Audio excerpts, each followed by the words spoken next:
Empezamos nuestro sistema integral de gestión con medición y análisis de resultados. El sistema de seguridad y salud en el trabajo tiene como objetivo cumplir con los tres primeros objetivos de la política integral de gestión. Para eso se halló la descripción de los cargos y también la caracterización de los procesos, con el fin de obtener las actividades para poder registrar la matriz GTC 45, herramienta con la cual encontramos el nivel de exposición de cada uno de los riesgos. De acuerdo a la matriz GTC 45 encontramos estos tres riesgos que están presentes en el 52% de las actividades totales.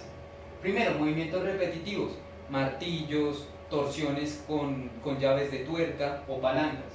Segundo, ruidos con decibeles muy altos, las pistolas neumáticas, los compresores para los aires, los aerógrafos, y la incomodidad ergonómica debido a la posición, el levantamiento de cargas, la posición debajo de los vehículos, posiciones para el arreglo de ciertas piezas de los vehículos.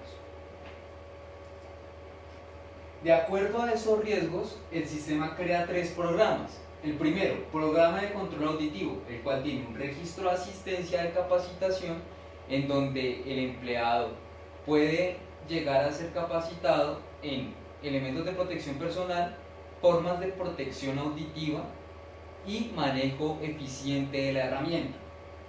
La inspección de la maquinaria es muy necesaria con el fin de que se disminuyan los decibeles de ruido.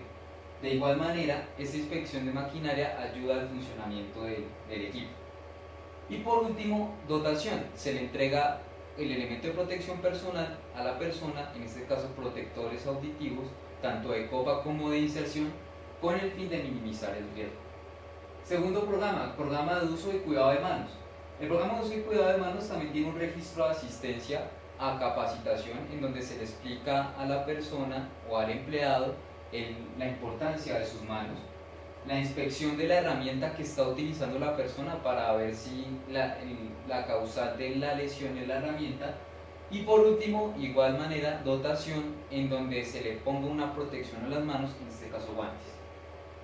Programa de manejo de cargas también tiene un registro de asistencia a capacitación en donde se le explica a la persona cuánto peso se debe cargar, no debe pasar más de 25 kilos por persona, y norma 5S en donde se dispone una norma esencial que dice que ningún